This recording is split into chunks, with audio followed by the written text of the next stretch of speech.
everybody. Welcome to our weekly May free training. This week, we are going to talk about OSHA programs and which ones are required and which ones have the most impact on your business, especially as a small business, and how to determine which programs are appropriate for whatever industry that you're in. And we are definitely going to be painting with a broad brush today because there are multiple industries that we service, construction to distribution to refineries, and making widgets for aerospace to printing. We do a lot of printing shops as well. So lots of different industries, but they're really not a lot of differences when it comes to programs overall. For example, in the state of California, we have to have a IIPP. In the state of Nevada, there is something, it's kind of like an IIPP, and in various other states, there's other safety manuals, I think they call them. But what we're seeing is there's a trend that most states will require some kind of safety manual, which will require programs. And a program is simply a documented procedure on how you're going to comply with a certain topic, such as confined space, lockout, tagout, powered industrial trucks or material handling. The one that everybody needs is HAZCOM. HAZCOM is a probably one of your most important programs you're going to have, because I don't know any companies that do not have some kind of chemical that they're using, even and especially distribution centers, because a lot of times they don't touch any of the chemicals. They don't do anything with them other than store them and move them on and off a truck. But what happens if there's a spill? They have to manage it, either clean it up or whatever their role is. So HAZCOM programs are significantly more important than quite a few programs that everybody thinks we need. Oh, we need a forklift training program. Maybe you just gotta really evaluate what you're doing. So let's switch over to the PowerPoint, and hopefully you can see that okay. So this is training that we get from the outreach training, OSHA outreach program, which we are outreach trainers for OSHA. And so we want to use their material and train off of that. So the training you're getting is from OSHA generated curriculum. And I will be covering it not in a detailed way, but in a generalized way, so that you can understand the basics of programs and how to implement them, and your responsibility to implement these programs. And you can see the different fatality rates based across transportation, slip strips, and there's just a lot of fatalities with slip strips and falls. That's easily the biggest one that I deal with. Roadway incidents, we have a few clients that are actually transporting product, and we have had a fatality, one or two, and and then you have contact with objects and equipment, getting crushed, violence in the workplace, which it's pretty significant, especially in the bigger cities, and exposure to harmful substances, and fires and explosions. So those are the areas where we see a lot of the fatalities occurring. And of course, forklift operators. We just had one get crushed a couple cities over from where I live. And these are I'm not going to go in detail over each of these topics, but I am going to focus on what you need to know as an employer. So we already know what OSHA is here for.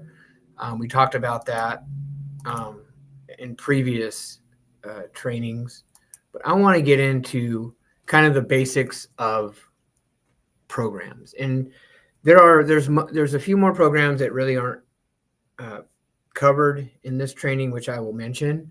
So some of the common programs that we see are hearing conservation, HAZCOM, personal protection equipment, fall protection, and scaffolding. And so these are the areas that you really need to, as an employer, is evaluate what is required at your site. So what are you required to do? And you can see I skipped a couple PowerPoint slides because this is going to be focusing on primarily what you need to know at your particular site. So what are your worker rights? They need to work in a safe environment, period. And so as an employee or an employer, you must do a site evaluation, whether you're a cannabis distributor or manufacturer, or you're a biochemical to, a distribution center or a construction company. You have to identify the risk you're experiencing at the workplace. Number one, then you need to determine what actions do I need to take in order to create a safe working environment for my employees.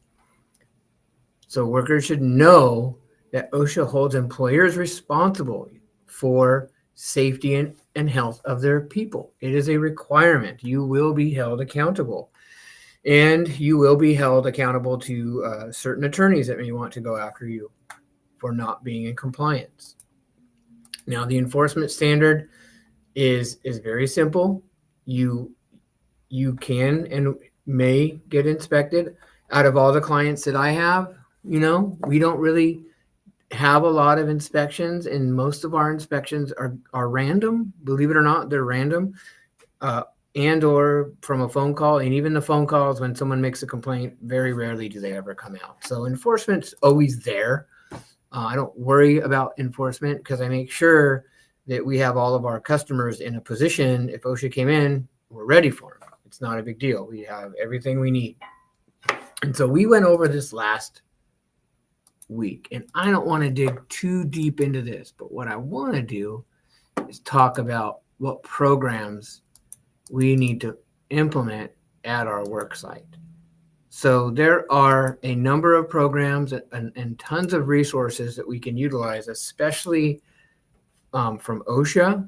OSHA has quite a bit of resource, but the challenge I have with them is you still need to make it site specific. And so that's what a third party is typically used for, such as ROI and other companies. So the benefits of a safety program are clear, which we're going to go over there. We'll go over each one, the cost of a program and implementing it effectively. So we have a lot of people that have programs, right? They sign up with a workers' comp company, and they give them a manual that's 2 inches thick, and nobody ever reads it, and they just put it on a bookshelf. That's not the programs we want.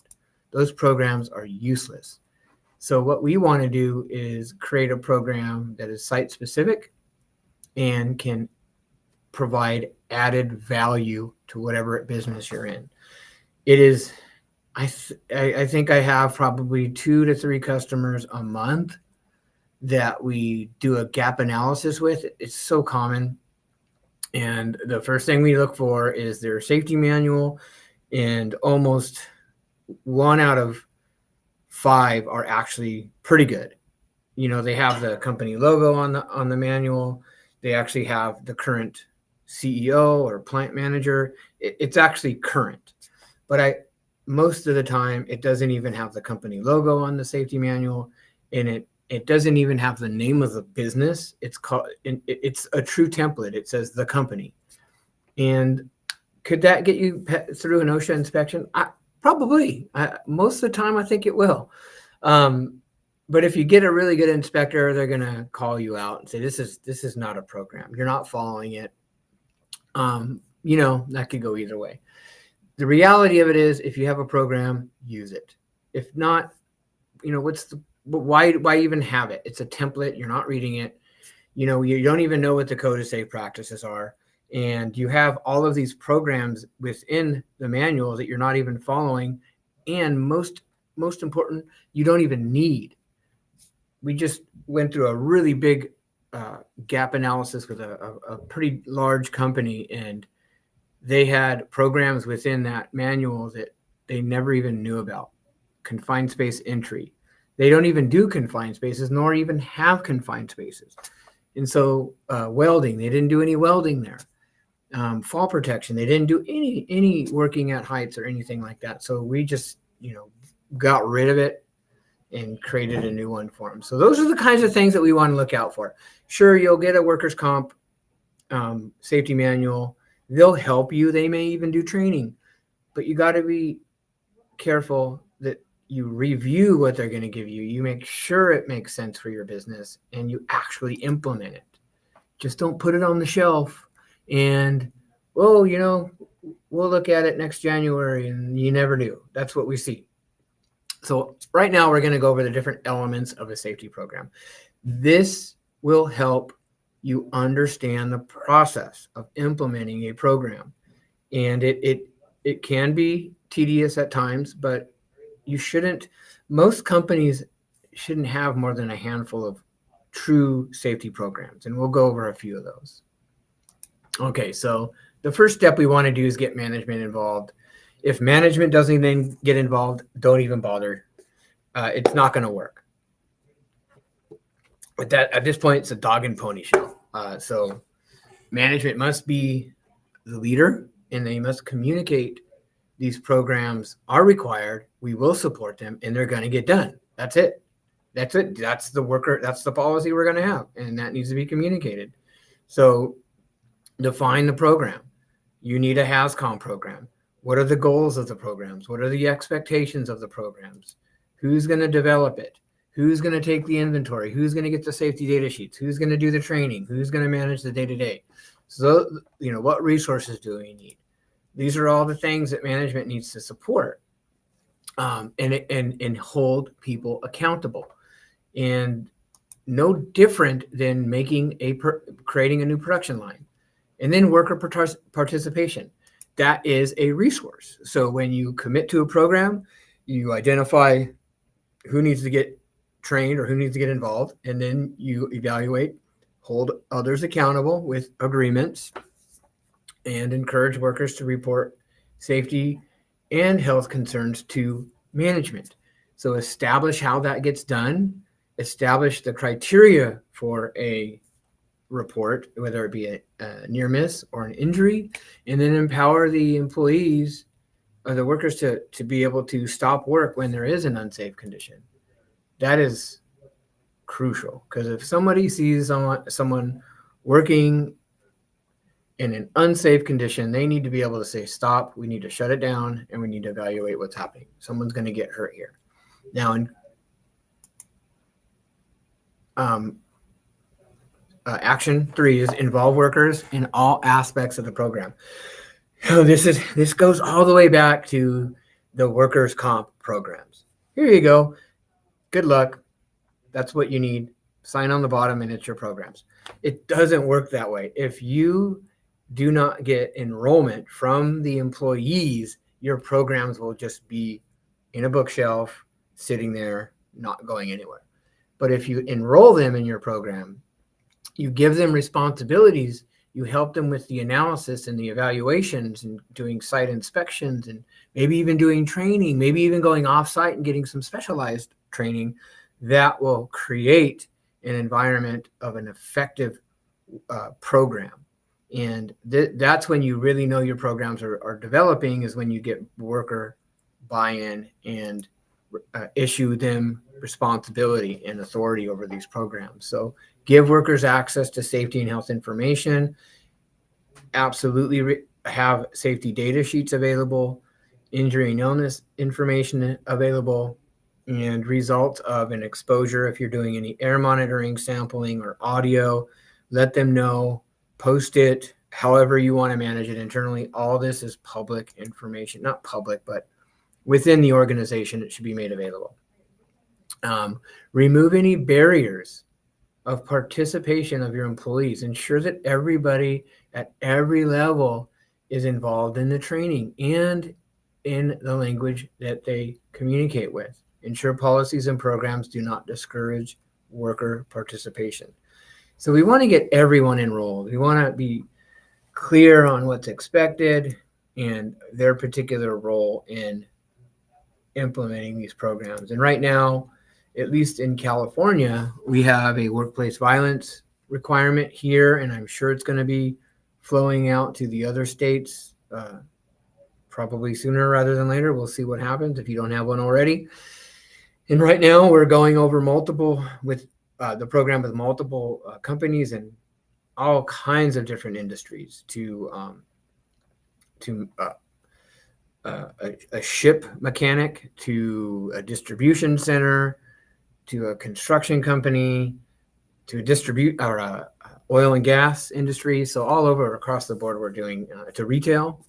And so this new program is going to require a lot of buy-in from employees, a lot.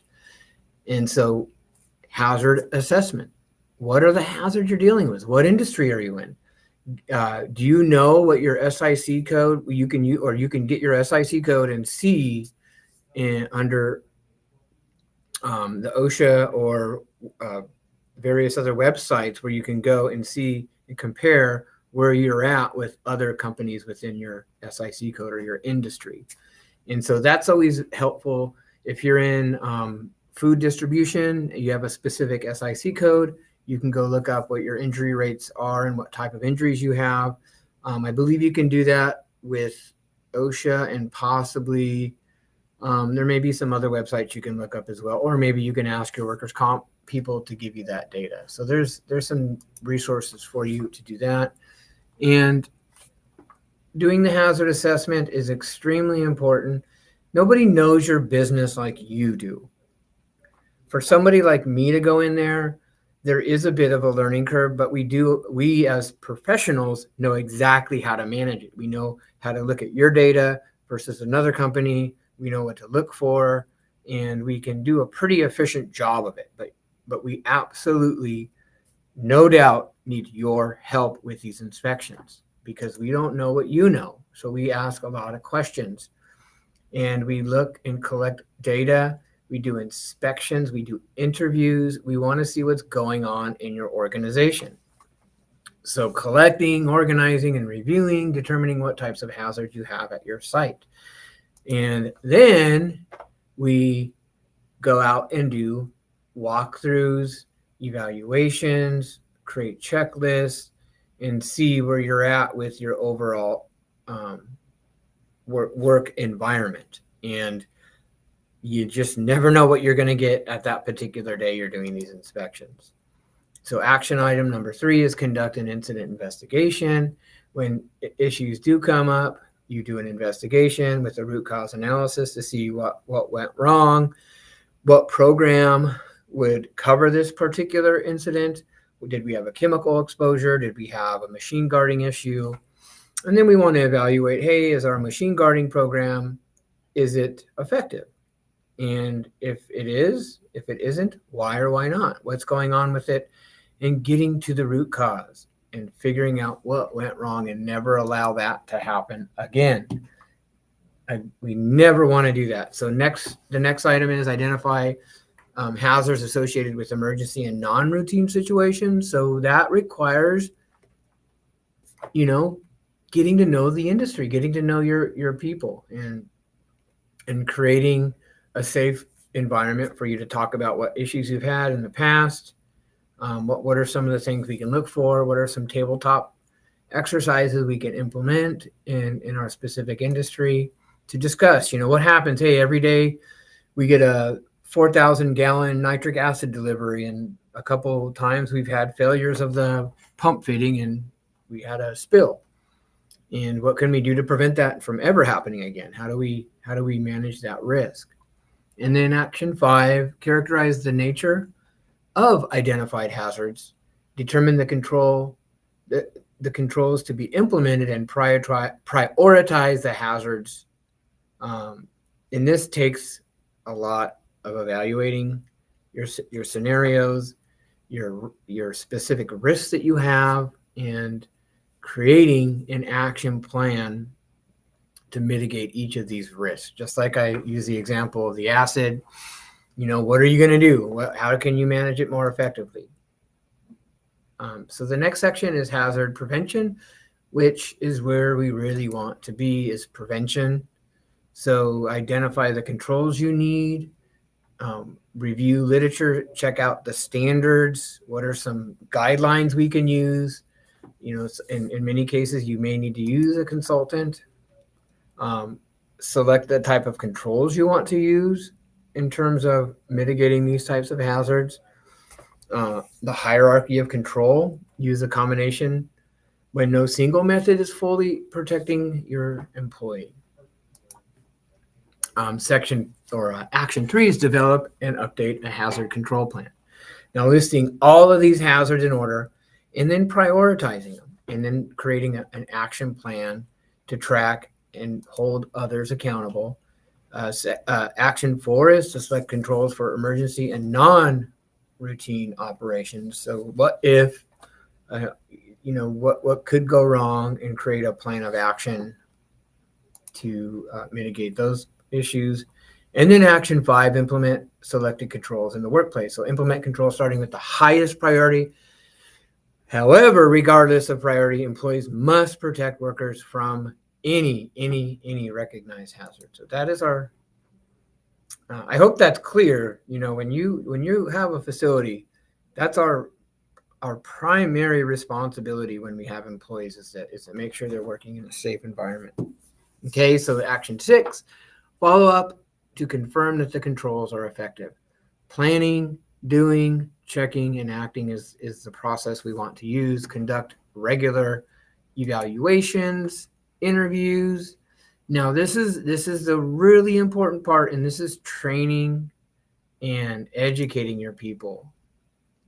And it does take resources. All of this takes resources, but once you implement these resources and have everybody in your company, your organization enrolled in a system, it's going to be very, very smooth. And things, when I say smooth, I say that kind of, it's going to be smoother than it was if you didn't have these programs, because when you really have an issue, you have a breakdown in your system, these are going to help you.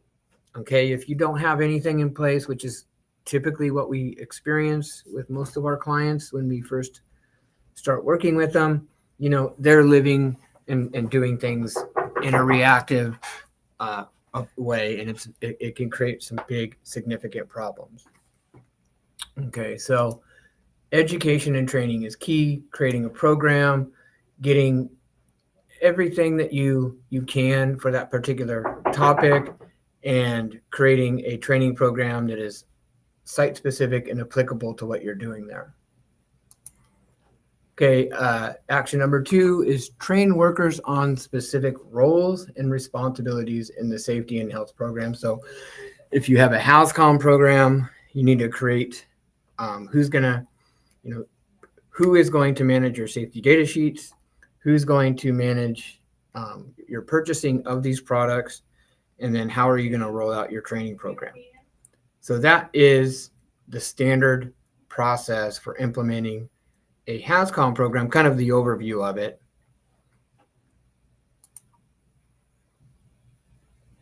And then train workers on controlling the hazard. So how to accomplish this? Train your managers, train your workers out on the floor, and hold them accountable to what needs to happen out in the workplace. So whatever it may be, it could be HAZCOM training, lockout, tagout, and then keeping them accountable for what they're agreeing to.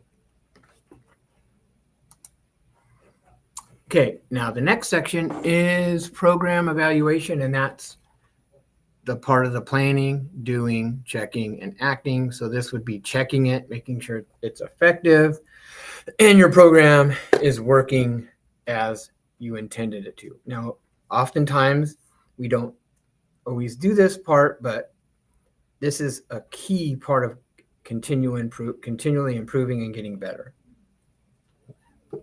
And so how do we do that? So we want to go out and let's say it's lockout tagout. There is a requirement under the lockout tagout program where you actually have to go do an audit or an inspection of the program to make sure it's working. So that's one way to do it, is do an inspection and then ensure that you can verify that it's working by objective evidence. So if you have a lockout tagout program, then you should have the program being managed by filling out forms, locking and tagging out equipment, having procedures, and then having training records. So that's just lockout tagout. HAZCOM would be interviewing an employee, making sure all of your containers are labeled correctly, and you have some kind of a program for managing the safety data sheets. Who's going to manage that? Who's going to do the training and that sort of thing? So there's many different elements.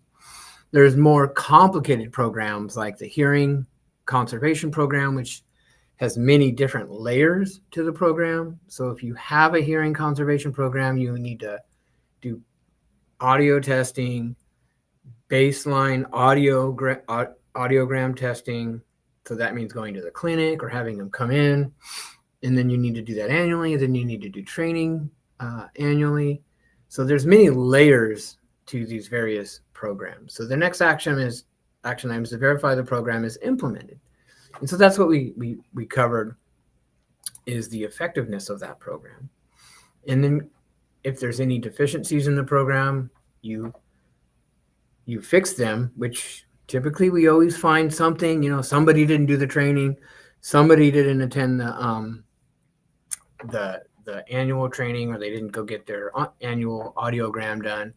And the next is having multiple sites. I'm not going to cover this one in detail, but when you have multiple sites, you really need to make sure that it's covered the same at various locations.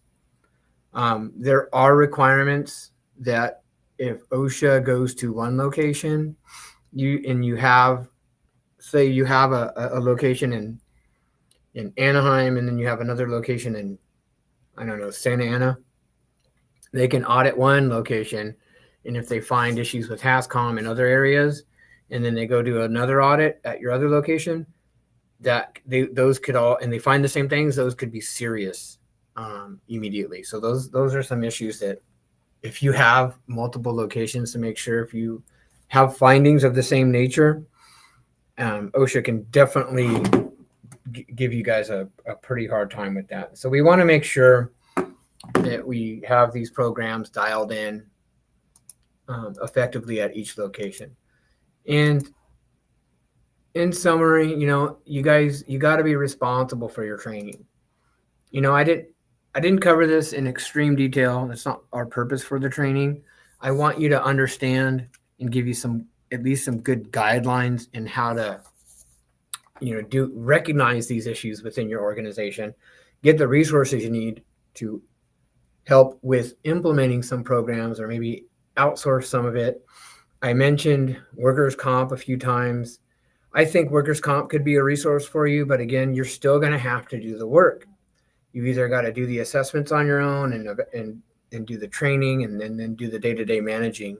And oftentimes, you are wearing multiple hats within an organization. It's so common for us to go and do some training, and we meet the person in charge, and he's the safety person, the quality control person, the warehouse manager, and you name it, that person is doing multiple tasks. And that's super, super common.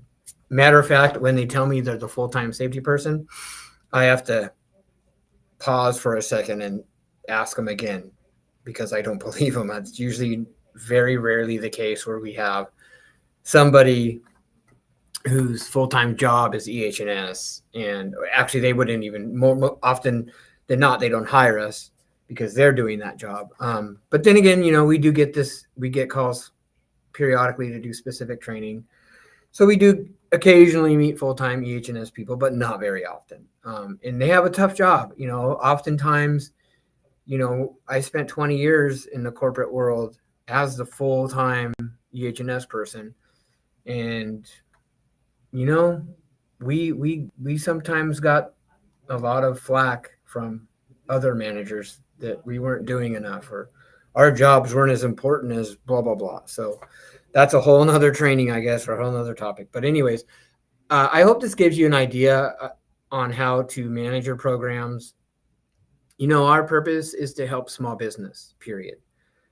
If you're able to work in a small business, and it's you have multiple hats. Everybody does. That's just the nature of working in a small business, but the rewards are huge. So I encourage you, if you have any questions, call me. We are available. You can call me on my cell phone, email me, text me, whatever you guys want to do. I'm here for you. And we will absolutely be doing another training next week, and hope